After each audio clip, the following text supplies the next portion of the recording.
That wasn't the chair. I swear to God, it was the chair. I'm not buying that.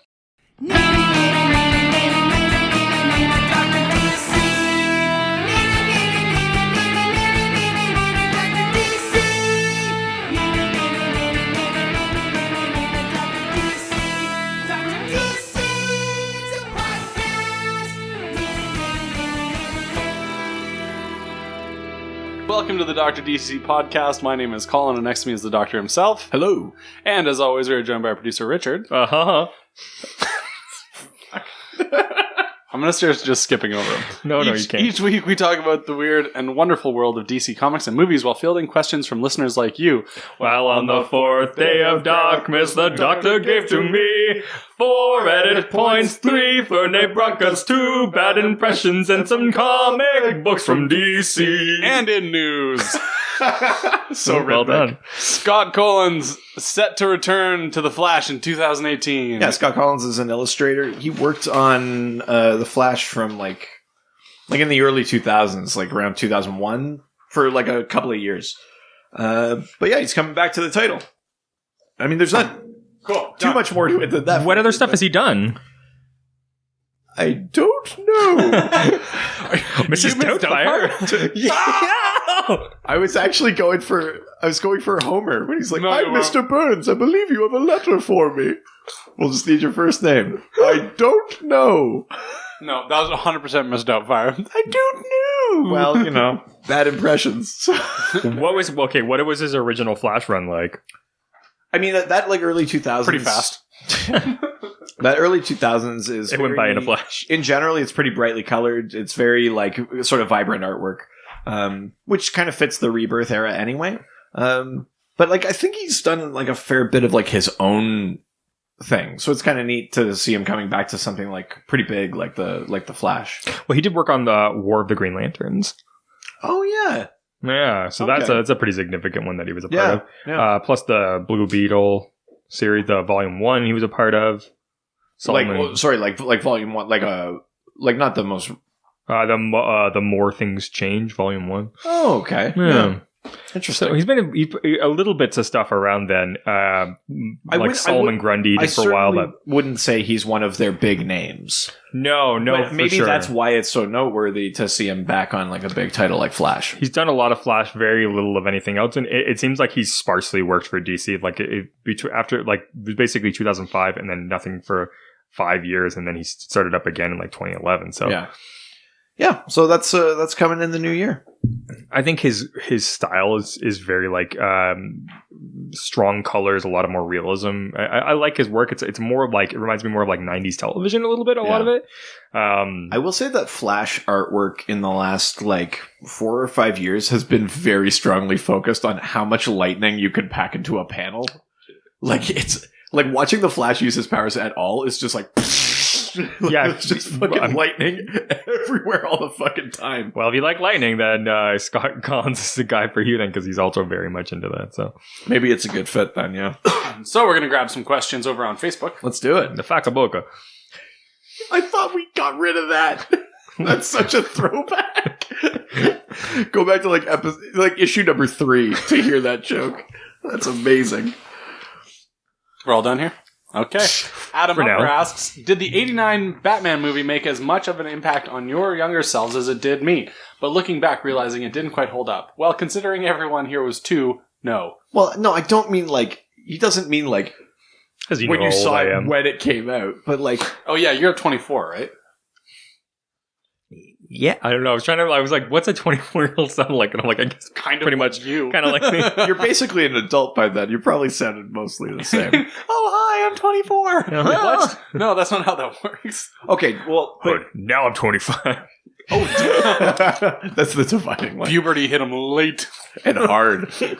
Wicked hard. So, do either of you guys remember the first time who you is saw So Nicholson, right? Batman 89 is Michael Keaton as Batman and Jack Nicholson as the Joker? No, I don't know.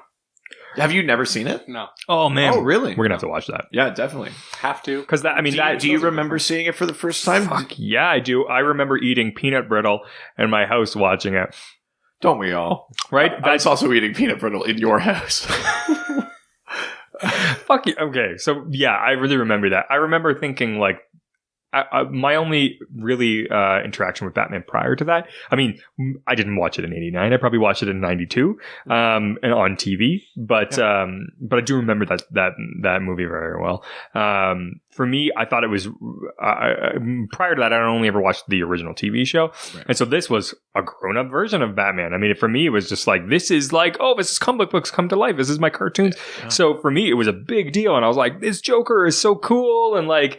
And it's so gritty, like, and that's the way it felt, honestly. I mean, and especially in the early 90s. But I really liked it. I mean, I think prior to the like Dark Knight Joker, I think that people really thought that was their Joker. I mean, they killed him. There wasn't another, like, he dies in that movie. There was no other Joker until that, basically. Oh, for sure. And I mean, animated, sorry, but like.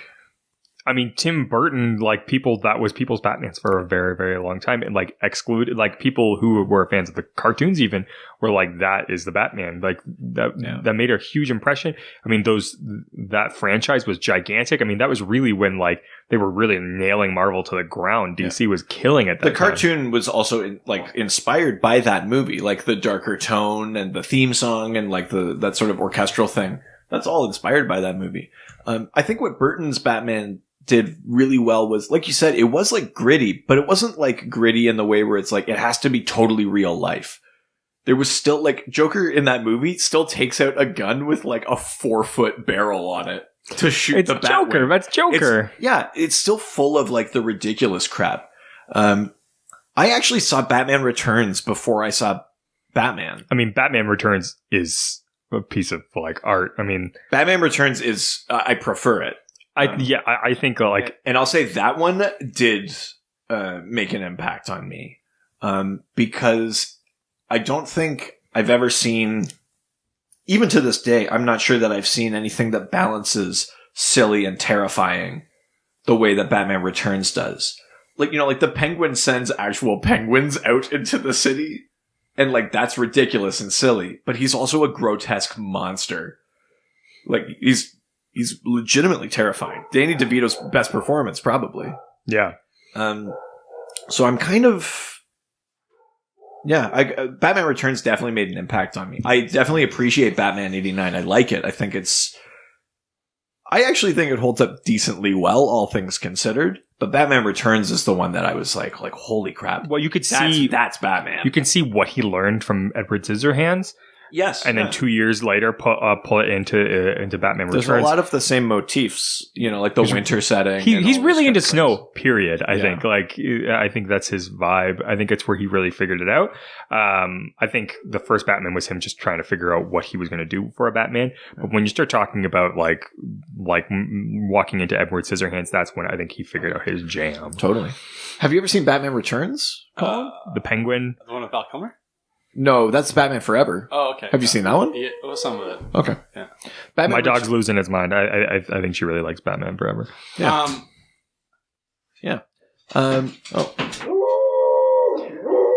Lucy's here to tell us that Alex is here. All right. Our next guest. Come on out of there, Lucy. Come on in and shut the door behind you. And shut your mouth, because you're not on until the next episode. All right, Lucy, leave. Lucy, be gone. Edit point. I say get. I say get. I got 12 episodes to edit. We'll see when I get rid of. Alex comes bearing gifts. And more gifts. Nice. Yay. Come have a seat. We'll get you on the Okay, you can episode. Stay. All right. All right, shall we pick up? We'll finish this one, and then we'll get Alex in for the next one. Okay. I'm going to jump in here on this one. You know who does a really fun Joker impression, at least facially, is Drew Shirley from the band Switchfoot. He does like... Surely you can't mean Drew. Oh, surely I do. You couldn't pick a weirder thing to pull out. He does like the most incredible like facial contortion and like does like the lip, like the whole thing. It's bang on. It's so wild. All right, well, fans of Switchfoot, welcome to the podcast. All one of you. Fuck you. All Colin of you. All right, let's Heading move on. to Twitter. Twitter. Kyle Clark asks, if Dave Gibbons asked you what DC character he could draw for you, who would you pick? The question. Ragman. Who's Dave Gibbons? So Dave Gibbons is the artist on Watchmen. Oh, shit. Yep, Ragman. Yeah. He did a lot of other things too, but he's most famous as the artist on Watchmen. The reason I say the question is a little bit tied to the Watchmen thing. Like I've said before, the question was like the inspiration for Rorschach, right? So I think I would love to see his take on like the original Charlton character. But it's that like kind of gritty, like detective thing. He's got no face. He's, I would love to see Dave Gibbons draw, the proper question. It would almost be like a glimpse into what Watchmen would have looked like if DC didn't make them not use the Charlton characters. Cause that was the original pitch, was it was going to be like the Question and Blue Beetle and, Captain Atom and things like that. And then DC was like, no, like we can't have you kill these characters up. We want to use them. Like, so then they had to make like analogs for them. And that was like the whole thing behind it. But what about you? So what I love about Dave Gibbons is his style is very like 70s-ish. Like, especially when you start looking at like his like earlier, he did a bunch of Star Wars work, which is really cool. But at first I was going to say Green Lantern, but he actually did the 2007 To Be a Lantern, that series, that book rather. Yeah. So for me, what I would love, didn't he worked on Rand Thanagar War too, I think. Yeah, I think you're right. Yeah. And then the next I would have said with Sinestro, but he's worked on Sinestro. Wow, so I think for me, I would love to see him do Wonder Woman. I think that art style, I think that he usually works with, and his style of writing and stuff, I think it would work really well. Yeah, totally. Colin. Already said Ragman. Based on the fact that he does 70s style work, I think it fits perfectly into when Ragman comes into reality right after the Vietnam War. Oh, it totally makes sense. Yeah, absolutely. Yeah, 1976. So mine's not just because I'm a fan of Ragman. It's also because of the timeline. So. Sure, yeah. And also because I'm a... Yeah, shut the fuck up. I mean... There's also a little bit of an element of like what hero can Colin name quickly when a question is asked. Yeah, totally Ragman. It's Ragman. Or who do I hate? Superman. Yeah, that's we've got a couple like loaded in the chamber there. What I love too is that a lot of his stuff is almost like pulp fiction-y, like lots of like purples, pinks, things like that. Yeah, it's very, you can tell when he started writing, and I mean when he started doing art and things like that.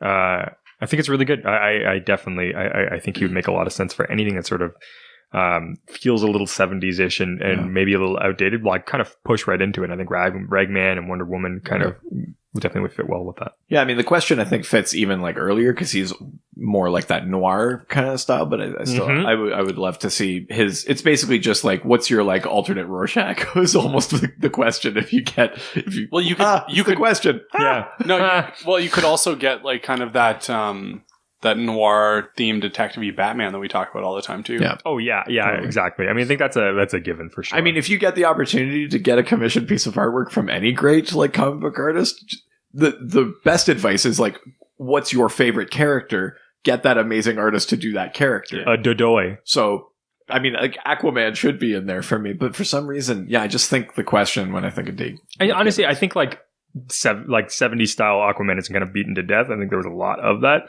I think it's been done and played out. I would love to see something that definitely didn't get as much from back then. So yeah, totally.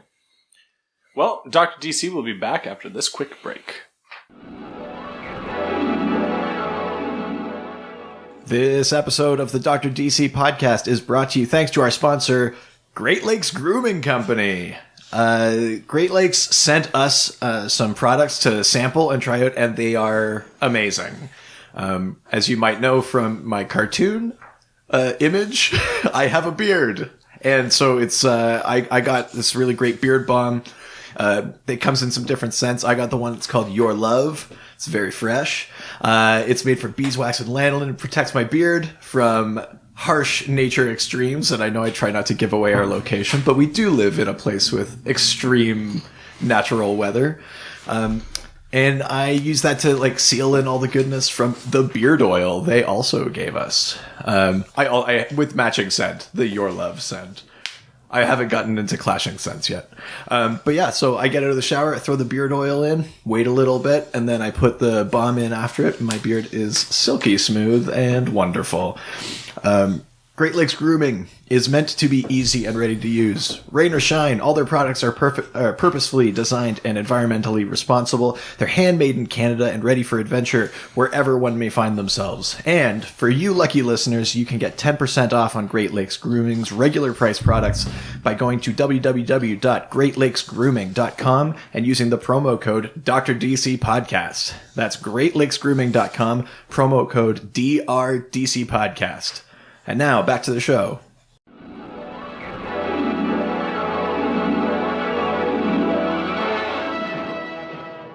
So we're going to jump into Reddit, where everything is awesome and no one's a dick. You're going to make that phrase happen. I'm working on it. You're doing it. You're doing it, Peter. You're doing it. Yeah. The Enigma code. Bangarang. Ooh, the Enigma code from Reddit. Did we get a question from Anonymous? Oh my god. No, it's like the cheap off-brand version of The Walmart version. Please don't hack us, Enigma code. It's the byway version. So, the Enigma code asks, thoughts on the new 52? Are you enjoying the DC cinematic universe at all? What do you see as its strengths and weaknesses? So, a couple of different things in there. Thoughts on the new 52. We've talked about that a little bit, so... Yeah, Enigma code. Quick refresher. The new 52 is in 2011. DC, canceled all of its books and then relaunched them all, and the idea was it would be, a brand new continuity. It would be a jumping on point for new readers, and then you could just read the characters basically from, ground zero. But they didn't really do that, because Batman kind of picked up where it left off, and... Green Lantern kind of picked up where it left off, and other things totally reset. So some things existed and some didn't, and it didn't always make sense. They implied that Final Crisis and Blackest Night had happened, but then Martian Manhunter was never part of the team. So then which bits of blah blah blah, etc., etc. So in general, what I liked about the new 52 was as a concept, trying to get new readers on, trying to make it an easy jumping on point, and I felt like they were really mindful of where things were progressing at the same time. Every book had a real particular sort of timeline, and then they would cross over for something like Forever Evil, and you'd be like, okay, that's happening at the exact same time. And that's tough to do. So I appreciated that, but ultimately where they messed up was they were just well, we want to start all over. It's oh, but we like these things that we were just doing. Okay, well, you don't have to start those over. They were made too many exceptions. And then it kind of cheapened that experience. It would have been different if it was a real blank slate, start brand new. But they only kind of half did it. And I think that's what frustrated fans. You need to make sure the purity is quite good. Not what I meant. 100% not what I meant. Strict rules are the best ways you can do that. Did you just watch Crisis on Earth X? Is that a little bit, yeah. So what I do like, though, is that they aren't just throwing the new 52 under the bus. What Rebirth is doing is finding a story way to take those things that they had discarded or forgotten about and weave them back into the new 52. So everything has a place. And it's going really well so far, and I like that. As for the DCEU, go back to issue number 13 if you really want to hear what we think about it. But, yeah, I mean, in general, I actually have really enjoyed it. I think Man of Steel is an amazing Superman movie. I love that movie. I know you've got a slightly different opinion than I do, but let me tell you, no, Yeah. no. I honestly, I think that the new 52 is doing some interesting things.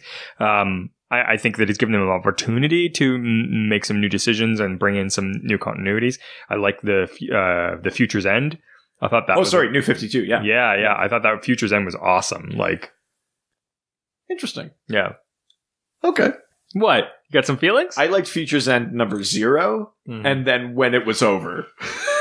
I guess the concept is more what I like. I've only read the first issue, but the conceit of it is amazing. I was all in for that, and then that story just kind of I felt like it just sort of meandered, didn't really go anywhere. But which is interesting because it was a miniseries, so you'd think they would have it a little better planned out, but it didn't feel like it. It wasn't really mini though; it was a weekly. It had 11 months. It had 52 issues or 40 something issues, or yeah. I mean, I have other comic series go a lot longer though. I still bought them all.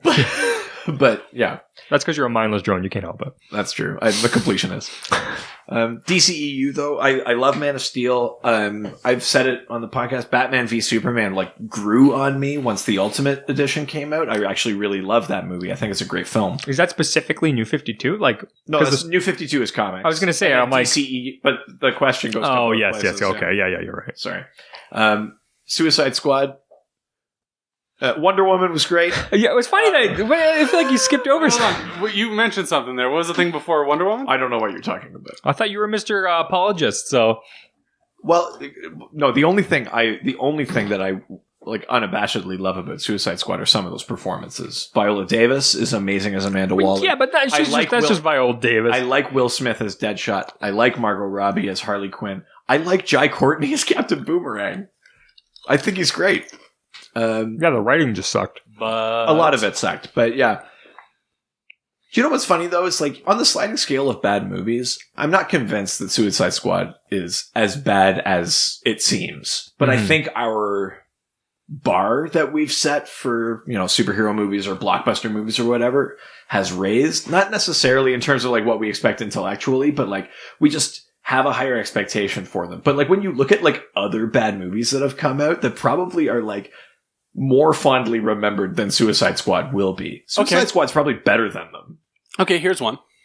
Just from me right now, Yeah. based on this sliding scale. Yeah. Okay. Suicide Squad, which Batman movies is it better than? Batman Forever and Batman and Robin. But Batman and Robin That's is more true. fun to watch. Suicide Squad's a little bit of a slug, but like in terms of like just quality filmmaking, Suicide Squad's better than both of them. But which one do I have more fun watching? Batman and Robin. Yeah, exactly. And I'd watch it more times, I think, than I would watch Suicide Squad. Rubber lips are immune to your charms. They were going for something. They sure were. They really were. But I'd also watch The Room probably more times. So That's the movie I've seen the most, yeah. Exactly. The strengths, I think, of the DCEU are it trying to differentiate itself from Marvel. And I think Chad Smith, our guest on our DCEU episode, said it best that I think Warner Brothers has had higher cinematic aspirations for DC. The weakness is that Warner Brothers has gotten cold feet at the critical response and has tried to more emulate the Marvel thing. And that's not what those movies were meant to do. And it's not what they were supposed to be doing. And trying to shoehorn those elements in like partway through a production doesn't work. So the weakness is the studio interference, the cold feet, the trying to make it into something it wasn't meant to be. I think maybe they wouldn't have made as much money. Maybe it wouldn't be sustainable, but I think history would have been kinder to the DCEU if they were doing their own thing. Like in 20 years when people study film, they'd be like, no one liked it at the time, but you know what? Like Batman versus Superman was doing something different. Do you think? Yeah, actually, I do. I do, actually. To base an entire movie around a mother? Yeah, that's something new. Nobody ever did that before. Well, no, but what I mean is like that for a superhero movie, there's relatively little superheroing. It's like that movie's like a 3-hour, like basically psychological build to like whether or not you can actually like predict a person's behavior. It's about Luthor trying to predict Batman's behavior and trying to predict Superman's behavior, and they surprise him, and it's the scene everyone makes fun of, but it's that Martha scene. It's the emotional thing that Luthor doesn't bank on, that there's like an actual connection and like a resonance between them. It just so happens to be that their moms both have the same name, but that's my answer. Yeah. Your mom's name is Martha too? It would have been really funny if Steppenwolf's mom's name. Right? Bro, me too. No, in general, I really like the DCEU. I just kind of wish the studio would let it alone, though. Yeah, it doesn't have to make the same art. Well, and I think that comes to something we talked about off air a while ago. Off podcast? OP? Offcast. OP. About how artists will probably, moving forward, start being a little bit more in control of the financial aspects of things, or hopefully will. So that we were talking about people like self-releasing their own work as opposed to going through other things. Which again, it's hard to do with big budget blockbusters. Oh, of course, but when you really think about it, when it comes down to it, like it would be really great to see these guys be able to do the idea of you look at a guy like Tim Burton. Yeah. He does not give a fuck what anyone thinks. He does his films the way Tim Burton does his films, and you will buy them. You're right, though. This is the ultimate difference. Marvel has their own film studio. Exactly. DC doesn't. And it's that Warner needs, Brothers. That needs to change. That's the difference. That needs to change. Absolutely. So DC execs, we know you're always listening. Yeah, make your own film studio. You're a fucking film studio already. Stop letting these pussyfooters tell you what to do with your movies. Do you? You heard the man. Yeah, you know how easy that is. Yeah. You already have lots of money, don't you? Chop chop. Anyways, we're going to go over to emails. Dave Rossi says, you've often touched on the fact that Oliver Queen's politics lean pretty hard left. If you had to assign a political view to each member of the Justice League, movie version is fine, but more fun if you use the ideal JLA team. How do you think they would fall? I love this question. That's a tough Damn! question, man. Okay. Don't you have diapers to change? Don't you have an 8-year-old to put to bed? Let's go. Diapers? That's a big question to ask. 8-year-old? What do you do? Wait, I think this makes a. I think this is telling a very clear story about Colin's childhood. I don't know. What do you do with 8-year-olds? I mean, Colin was at my house before we came over here to record these, and he did tell me when he had to make pee-pee. I did. Yeah. And when you asked him how he was doing in the bathroom, he did say depends. No, I asked him if he could come help me wipe. I was like, I need a doctor. God damn it. Right. I'm just okay. Well, let's just go through the Justice The League. political leanings of the Justice League, sure. Superman. Left. Superman, center left, I'd say. He's not like the bleeding heart liberal He's not a commie. that Oliver Queen He's a is. goddamn American. But Superman, MAGA. I think Superman's thing is that he wants to find the best solution for all sides, and I think that would push him to center, which means he's actually not necessarily as idealistic as you. Because if he was a real idealist, and this is a little dark, he would actually change the world. Because he could, because he has the power. Yeah, but he that's doesn't. right. He wants to leave it in the hands of the people, which is a very centrist position. Like, let's see what everyone decides. Could you imagine if Trump used the image of Superman for "Make America Great Again"? I could see it. I would burn that country to the ground. You know what? That's already happening. It's fine. It's also weird that he has these issues with the gays. But anyways, Who, Superman? Or yeah, Donald no, Trump? Superman.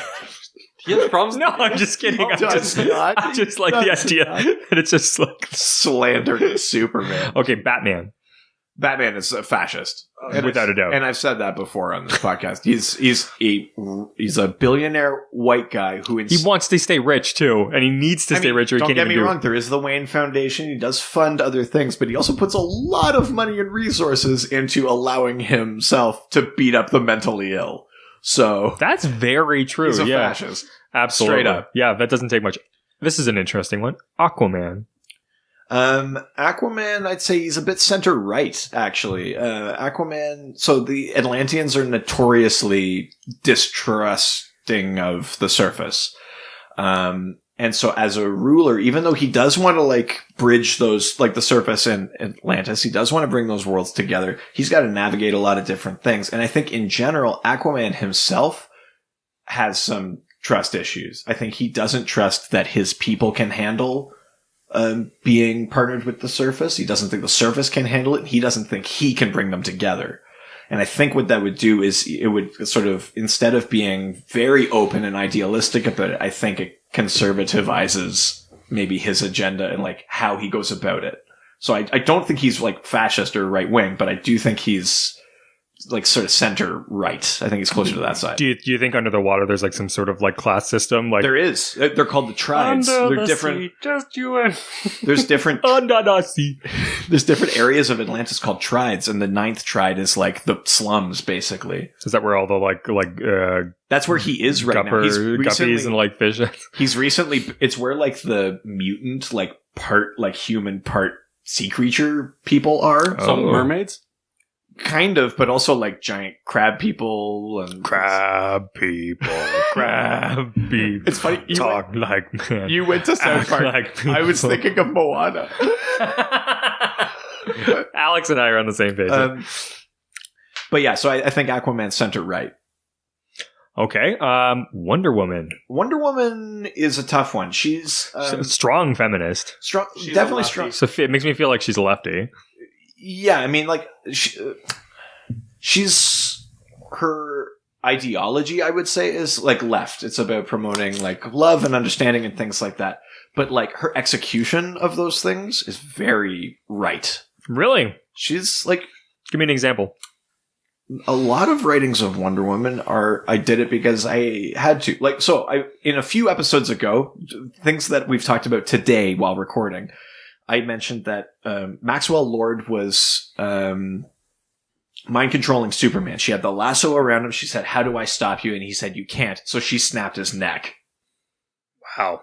I mean, she did it to save people, to save the world, to free Superman because it was the greatest good for the greatest number. But like, that's Themyscira like justice though, right? So that's that like ancient warrior thing, that like that code of honor is like, she'll make the tough decision. I'm not saying it's bad, but like, that's not how you know what though, that is very leftist communist style governance. Well, but too, but is it actually? But what yes, I'm saying is it actually leftist, or is it that thing where communism in practice isn't actually all that left?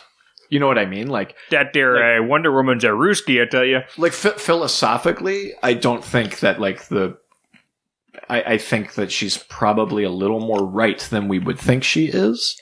I mean, she is a woman. Oh, like they're always right. Yeah. Is that sexist? It's positive. I don't know. Is it positive? Is it sexism? pandering? Yeah, it might be that. Wow. I'm guilty of that. Hashtag is it positive if it's pandering? Lengthy hashtag. Green Lantern. So let's go Hal Jordan. Well, I mean, like he's technically the law and order because he's a cop. So that we would think that would put him a little bit on the right-hand side. And in general, I think that's true. And that whole Green Lantern, Green Arrow series was about pairing them together because they were different. Because he was law and order, this is right and wrong, and Green Arrow was saying, like, it's not that simple, bud. So I think, yeah, Green Arrow was Canadian in that one. It's not that simple, eh? Let's go crush a couple I think Green Lantern is... see what happens after that, eh? Okay, grab a dart. I think Green Lantern's sort of center-right. Okay. Right. Ooh, Martian Manhunter. Definitely left. Really? Yeah. Maybe similar-ish to Superman, sort of center-left. But Martian Manhunter, if he really wanted to, could, kill, control, whatever he wanted, and he doesn't. He's very... he wants to be part of the society. He wants to learn about it, and he wants to celebrate what's great about it. I think that leans him more to the left. And I think he always looks for he won't back down from a fight, but like, I don't think he looks for the... Oh, yeah, nice. I won't back down. I don't think he looks for the reason to fight, though. If you're going to do Tom Petty, at least do it right. Hey, baby, there ain't no easy way out. I won't back down. Okay, let's go. Last but not least, for putting up with let's go. Last but not least, Flash. Left. Hard left. Yeah. He does take hard lefts and hard rights. No, he's like Zoolander. He's got to do the... He's an ambi-turner. The 270 turn. Yeah, he's an ambi-turner. Yeah, no, Flash is hard left, I would say. He wants to do the greatest good that he can. Sometimes he has to learn hard lessons about that, but I think in general, he wants to share his power. He does want to, he's trained other Flashes. He's been a mentor. I think he exhibits a lot of these sort of like left qualities. You know who I forgot? Cyborg. Right. I'd say a little left. Really? Even that logic-based brain and... Well, but left versus right politically isn't logic. If anything, logic's the left. But is it though? I mean, because Yes. it's all based on like financial gain and right?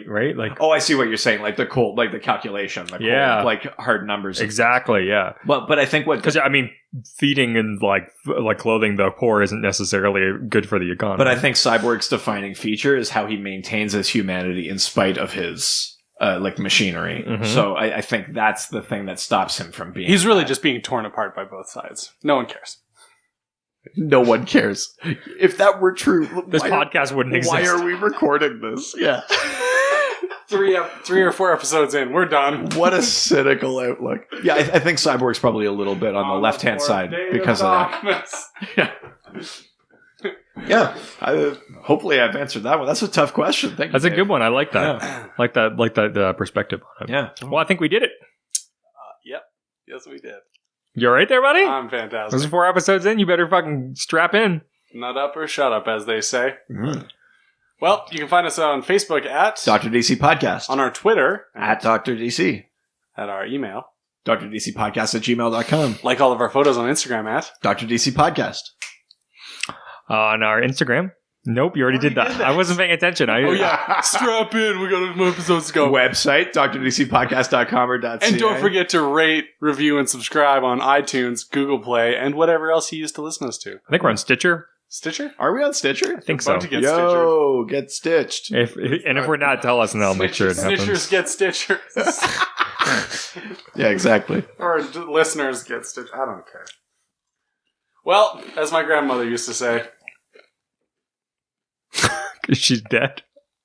Oh, that's really horrible. Adios. Agabagoo. All the superheroes, they always fight for what is right. Live with danger and adventure, they are men of might. Ooh. You were a disappointment. As my grandmother would say. Please edit that in. You know I will. Yes, I do. As my grandmother used to say, "Where am I? I'm so scared." Who are you? Actually, that's funny because my grandmother did have Alzheimer's before she died. Is that funny? My hilarious. my nana. Did I tell this story before? My nana hated being in the home, so when we used to drive her back to the home, every neighborhood we would go through, she'd go, "This is a nice place. I could live here," because she didn't want to go back to the home. Awesome. She just tucks in a roll. So dark.